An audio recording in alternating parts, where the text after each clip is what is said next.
Welcome to my TLC Lastest Update channel. The courtroom isn't flashy at all, no cameras, no yelling, it's got beige walls, wood benches, and a quiet hum that dies as soon as the side door squeaks open, but man, you can cut the tension with a knife. Everyone knows one thing, this case should never have happened. Kody Brown walks in, shoulders back, head high, acting confident. He looks around like he's checking who's on his side. Robyn's right behind him, clutching her purse, eyes watering, breathing fast. She looks tiny, stuck in this place of rules where feelings don't matter. Then Christine walks in and everything changes. No rushing, no fumbling. She walks steady like she knows how this ends. Janelle's next to her, quiet like always, but sharp. Meri's last, alone, face blank like she's given up. People whisper, just enough to hear. Is this really happening? I never thought they'd go this far. Kody didn't either. The judge sits down and the room goes silent. It's not a criminal thing, no one's going to jail. Still, it feels like a lot is at stake. What's on trial isn't the law, it's what happened. The judge starts off with the basics. It's a civil case. They want to sort out money stuff, claims of neglect, and split up what they used to share as a family. The words are careful, soft even, but each one hits hard. Kody listens, arms crossed, nodding a bit, like it's just a misunderstanding that'll go away if he chills out. Robyn keeps looking at him, trying to figure out how worried she should be. Christine doesn't look at either of them. When the judge calls Christine's lawyer to speak, the room gets tighter. This is what no one expected when the show started. It was all about choices, being together, faith. Now those ideas are under bright lights, no shine left. The lawyer talks slow, saying this isn't about punishing anyone, it's about paperwork, being responsible, drawing lines that should have been there all along. Christine's name is said clear, as the one who started it. Kody moves in his seat, and then, a surprise, Janelle's name is in the papers. Not as someone suing, not as in trouble, but as someone involved. Simple, but it means something. Kody raises his eyebrows. Robyn whips her head around to look at Janelle for the first time. Meri's name isn't there at all. That silence is loud. Meri blinks. She stands tall, but her jaw tightens. Being invisible wasn't anything fresh, but seeing it written hurts. And right now, before anyone talks, remember this, sometimes the worst betrayals are the ones that are written down quiet. No explaining needed. The judge stops, looks around, then asks if they're ready to start. Christine's lawyer says yes quick. Kody's lawyer takes a second longer. Opening statements start. Christine's side doesn't start with anger, it starts with facts, dates, moves, money, promises that switched up depending on who got what. The lawyer says it was a family that said they were equal but wasn't. Not on purpose, but by ignoring people and playing favorites. Kody's lawyer fires back, talking about freedom to choose and that they weren't forced to stay. No deals were signed, no laws were broken. The judge listens close, hands together, no expression, but that doesn't mean he's missing anything. Kody leans back, all sure of himself again. He's talked about this for years on TV, he thinks this'll be the same. Then Christine's lawyer brings out the first thing, not a video, not a recording, a timeline. It's simple, clean, boring even. That's why it's bad. It shows how time was spent, who got what, the choices that were made. It shows trends, not just moments. And trends are hard to talk your way out of. Kody's foot starts tapping. Robyn's breathing changes. Christine finally looks up, not at them, but at the judge. She's calm, but her eyes say something else. She's sure, not angry, not bitter, just sure. The judge looks at the paper longer than he should, longer than Kody likes. Meri watches, her chest tight as she sees her own story in lines that don't even mention her. Janelle keeps her eyes on the papers. Think about this, what they're building in this room isn't just an argument. It's something to stand on. And once it's there, everything else falls apart. The judge nods and tells the lawyer to keep going. The mood changes, it's more serious now. Kody clears his throat and whispers to Robyn. She nods, but she's watching Christine like she's never seen her before. Christine doesn't move, hands together, relaxed. She doesn't look nervous. That's what's freaking everyone out. The judge says they'll start hearing from people soon and calls a break, just for a few minutes, for people to breathe or freak out. In that time, the room is full of little moments. Kody rubs his head, annoyed even though he's trying not to show it. Robyn presses her lips together, holding back tears. Meri stares ahead, thinking about years of being loyal that don't seem to matter. Janelle breathes out slow, like she's getting ready for something big. Christine closes her eyes for a second, not to pray, not to calm down, because she knows what's coming, and when she opens them, she's even more calm, because once they start talking, there's no editing, no second chances, just the truth said out loud. The judge calls them back. Christine is called as the first one to talk. Kody sits up, ready to fight back, ready to talk, ready to take back control. But as Christine gets up and walks to where she'll speak, something becomes clear. To everyone. This case didn't start today. It started when she didn't need him to tell her it was okay to speak. Christine puts her hand on the witness stand when she's sworn in. She says clearly that she knows she has to tell the truth. She doesn't shake or pause. Everyone in the courtroom gets quiet, so quiet you can hear every breath. She sits, folds her hands, and looks at the judge, not at Kody or Robyn. It's a small thing, but it's important. This isn't just talking anymore, it's going on the record. Her lawyer starts easy, asking her about the family when she got married. Christine tells it like it was, in a nice way. They all believed in the same things, shared the work, and gave things up for each other. She thought everyone would be treated fairly. She thought time would be split evenly. They'd share what they had, and everyone's opinion would count. When she talks, you can almost see what it was like before, kids on the couch, planning holidays, and thinking everyone mattered. Then the questions get harder. When did you first feel like things weren't fair anymore? Christine thinks about it before answering. That silence says a lot. It wasn't one thing, she says. It just happened over time. She tells about waiting for calls that never came, plans changing last minute, and being told about decisions instead of asked. She says it felt like she was asking too much when she wanted to know what was going on.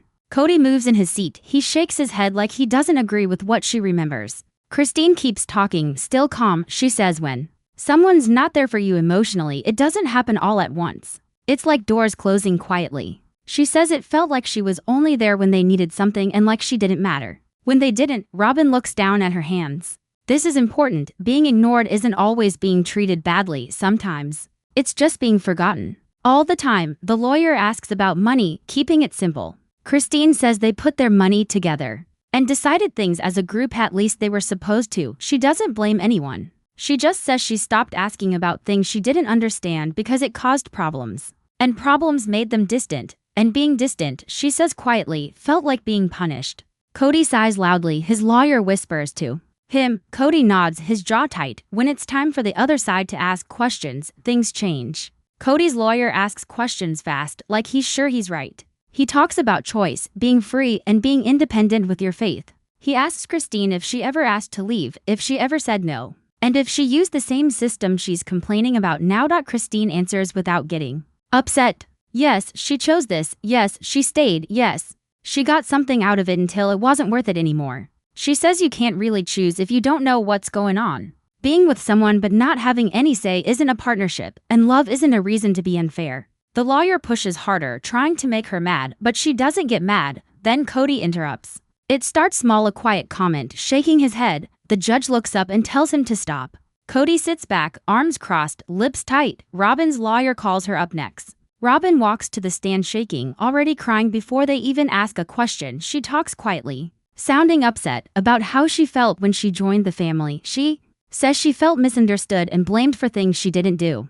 Her voice breaks when she says she just wanted everyone to get along. Everyone in the courtroom watches carefully. Some people feel sorry for her. The room feels emotional. Then Christine's lawyer stands up. He asks Robyn to explain when things happened, what dates, what decisions were made, and who knew about what. Robyn hesitates. She gives rough answers. I don't really remember. We talked about it. The lawyer nods, being patient. Then he asks her to say again what she said earlier. Robyn says it again, that everyone in the family agreed on all the big decisions. The lawyer pauses. And when you say family, who was there when you made those agreements? Silence. Robyn looks at Kody. The judge leans forward a little. Robyn says some names, then stops. She left someone out. Christine doesn't react. Janelle narrows her eyes just a little. This is the moment things change. Not being sure sounds louder than yelling. The lawyer thanks Robyn and sits down. He doesn't make a big deal out of it. He just lets the facts speak for themselves. The judge calls for a break. During the break, people talk quietly. Kody walks back and forth. Robyn wipes her eyes, breathing hard. Meri sits still, looking at the floor. Janelle looks through her notes, getting ready. Christine stays sitting. When they start again, the judge seems different. Still fair but sharper. He asks questions directly now. He wants things explained clearly. He wants exact meanings. Kody is asked to answer some specific things. He sounds sure of himself at first, saying the same things he always says, being a leader, being responsible, having a family plan. But when he has to explain why his words and actions don't match, he starts getting defensive. He's not as organized. He blames it on not talking clearly, getting emotional, and being stressed. The judge listens, then asks one simple question. Did everyone have an equal say when decisions affected shared money? Kody hesitates. That hesitation says it all. Christine watches him carefully now, not angrily, she recognizes it. She's seen him pause like that before when he stops being sure of himself and starts trying to protect himself. The judge notices the answer and moves on. If you're still following, remember this: cases aren't lost because of big arguments, they're lost in pauses like that. As they finish for the day, the judge says they'll keep talking about it. They need to see financial records, get statements from other people, and clear things up. People stand up, chairs move.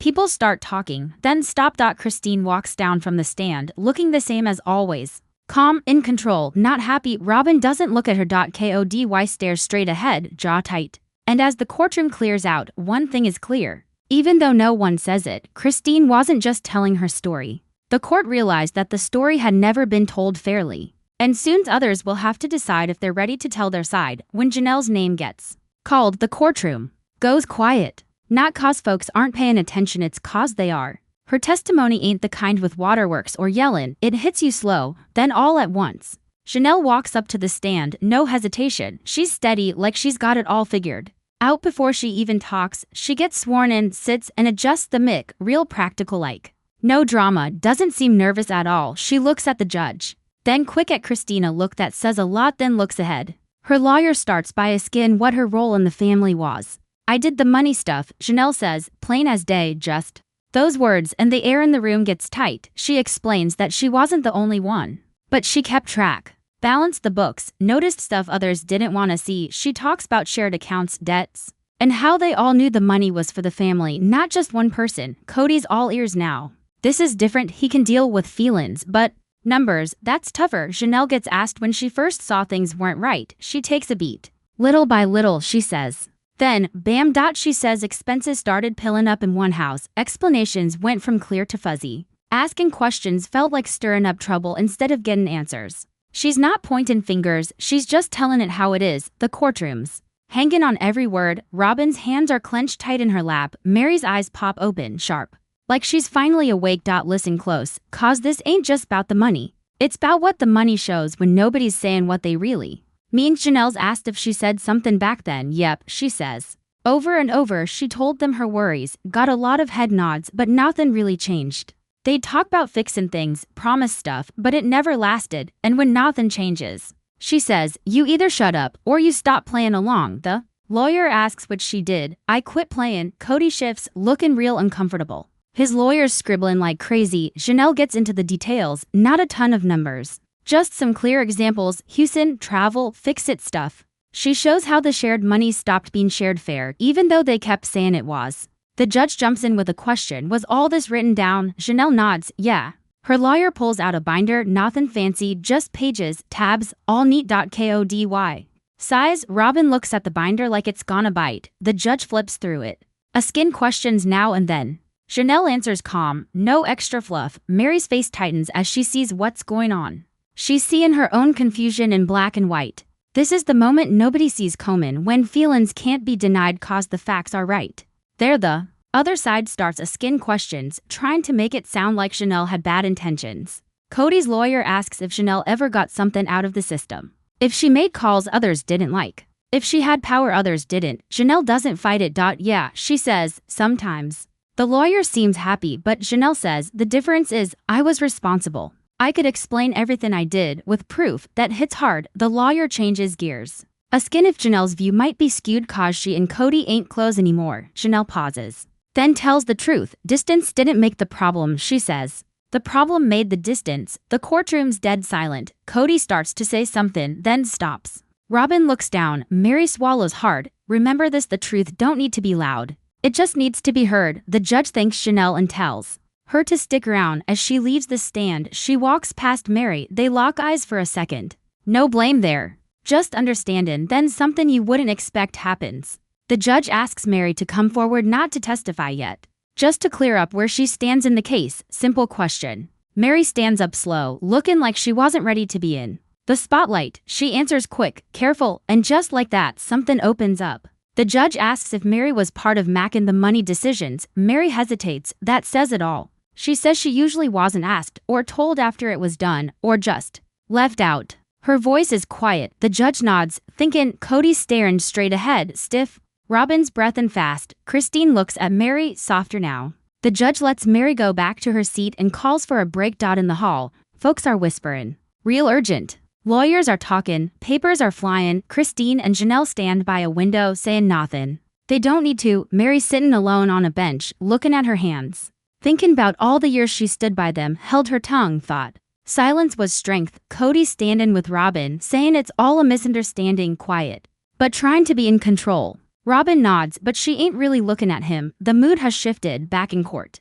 The judge gets back to it, but different this time, stronger, telling folks what to do. A skin about papers, promises, and things that were just said but treated like they were written in stone. Kody answers, but he's not so sure of himself now. Sounds like he's reactin', not leadin'. Christine doesn't need to say another word. Janelle's words changed everything. If you're still with me. Know this, some cases ain't bout fightin', they're bout seeing things clear, and clear wins every time. As the session ends, the judge says the next step involves stuff that's sealed and private talks that were bout who had the final say. Kody tenses up, Robyn's head shoots up. Christine stays put, 'cause she knows what's comin'. The judge calls it a day. Folks get up slow, weighing what they just heard. This ain't just a family squabble anymore. It feels like they're counting up not just the money, but the years. Janelle grabs her binder and shuts it gentle, like she's done reading that chapter. Meri hangs back, then looks at Christine. They lock eyes again, longer this time. No words, but they get each other in a way they never did before. They understand, and as the courtroom doors shut behind them, one thing's for sure. This case ain't fallin' apart 'cause they're mad. It's fallin' apart 'cause silence just stopped workin', and now the past is gonna talk. The vibe in the courtroom is different today. It's not as tense as before, more like everyone's waiting for something big to happen. The judge is on the bench, seems heavier somehow, like the weight of expectation is on him. He places a thick folder to his right, carefully, no small talk, straight to business. This wasn't meant to be a public spectacle. It's all about procedure, technical stuff, quiet, and that's what makes it risky. Christine's sitting with her hands folded, eyes straight ahead, relaxed but alert and aware. Janelle's beside her, stays calm. Meri's sitting up a bit straighter, like she's bracing herself for something she knows is coming. Across the way, Kody seems uneasy. He hasn't been the same since Janelle got off the stand. He's leaning over to Robyn, whispering like he doesn't want everyone to hear him. Robyn's nodding, but her eyes keep darting to the judge's folder. She knows what's coming. The judge clears his throat and starts to speak. Before we hear more stories, he says, the court's going to look at some stuff that was submitted privately. Kody's jaw tightens. Robyn takes a sharp breath. Under seal, it's different than anything else said. It means private, not meant to be public, but not illegal exactly. The judge explains it simply. There are private messages, internal deals, written agreements that'll help fill in what the authority and decision-making were actually like. Not just what they seem to be. Christine doesn't react. She's already seen them. Here's the deal. When those private papers are made public, it always means you haven't been told the whole story. The judge starts with the background. This stuff wasn't forced out, it was offered up. And that's important. Kody's lawyer gets tense. Robyn's hands are clasped so hard her knuckles are turning white. The judge reads parts of it, not the actual messages, but summaries. Things like someone had the last word, or things were simple, how decisions got made, without everyone around. So not to be emotional. The courtroom is silent. Kody shifts in his chair. His foot taps once, then stops. Robyn's staring at the table, her mouth slightly open, guessing the words sounded when they were first written, back when they made sense to her. Christine's lawyer rises and asks to explain something. The judge nods yes. He tells everyone how these messages go along with all of the money patterns. They just confirm what's already been said. Facts only. Meri's face tightens as all of it clicks in her head. This wasn't a mistake. This was structure, and things were agreed to. Janelle lets out a breath slowly. She has eyes on the judge. Finally, Kody speaks up. He argues not how he should, but with emotion. He wants everyone to know the situation. That private messages aren't everything. The judge listens, then asks just one question. Did these messages show how decisions were really made? Kody hesitates. Again, and the room realizes. Robyn looks at him, not panicked, but disappointed. Not just that the truth's coming out, but things are like this right now. This is the point. Trust isn't destroyed from lies, but from something almost true. The judge nods and goes on. He brings up a specific deal, not official, but written down, about how resources should be used where stability already exists. Everyone thinks about it. Christine closes her eyes. Meri sucks in air. Janelle's jaw tightens. Robyn gulps hard, because everyone knows what that meant. And who got all the help? Christine's lawyer asks to call a quick witness so you can get the point. The judge says okay. The witness isn't dramatic, doesn't cry, just tells how things were said, how complaints were ignored, and silence meant yes. Meri's listening like getting told her own personal story when the witness is done. The judge is direct to Kody. He asks if everyone got the same opportunity. Kody answers fast.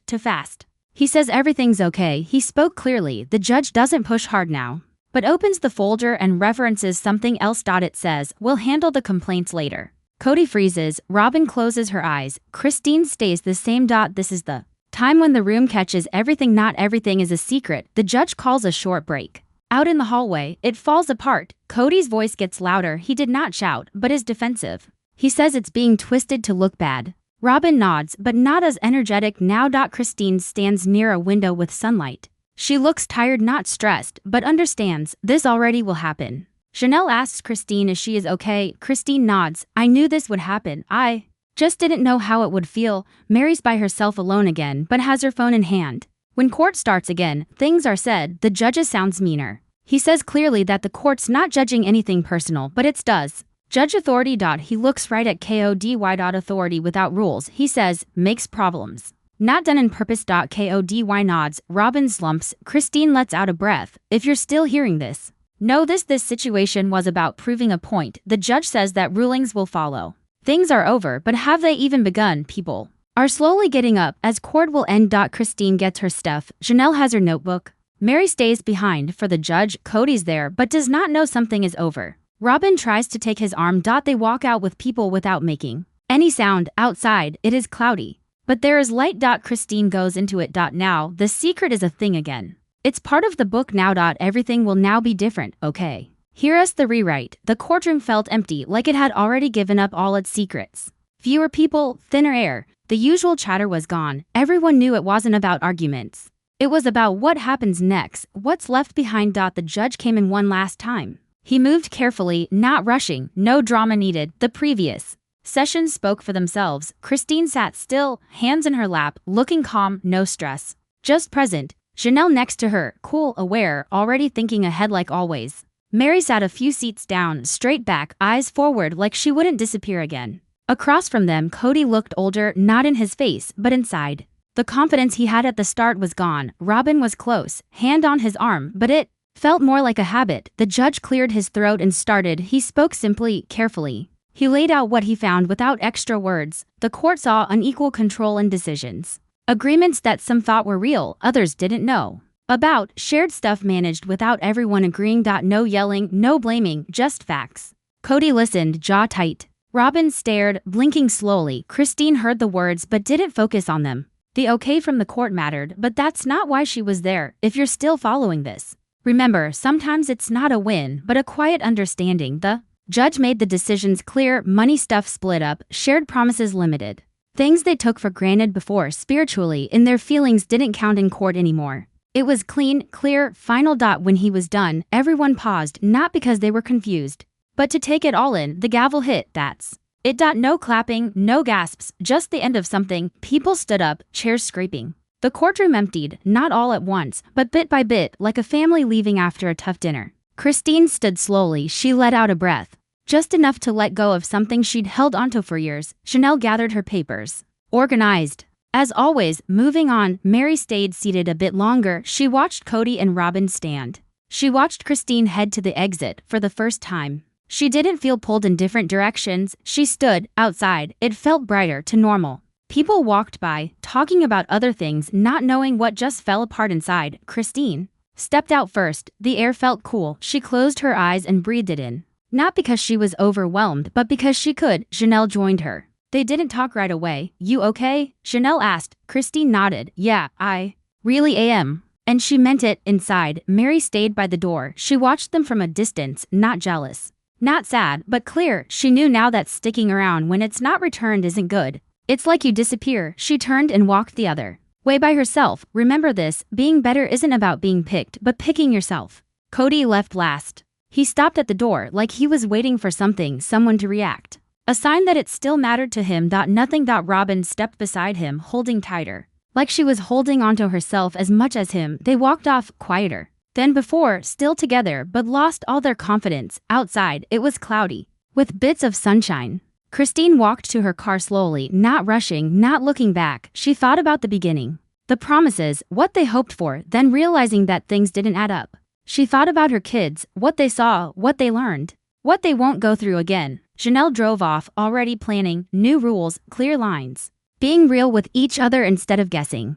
Meri got in her car and stayed there for a bit before starting it. No crying, no smiling. She breathed, deep and steady, which felt good. If you've read this far, know that endings don't always break you, sometimes they set you free. Days later, life went on, not with a bang, not on purpose. Just as it did. Christine woke up feeling lighter, no waiting, no wondering. Just freedom. Janelle checked the money stuff, clear instead of giving in. Meri started being herself without defending anyone else. Kody and Robyn accepted that people would ask questions. And somewhere in there a story changed shape. No crying. No music, no reunion, just the truth, documented and over. So, I want to ask you something. And I want you be real with me. What did you take away from this? Who took away the peace? And who walked away with consequences they never expected? Let me know what you think.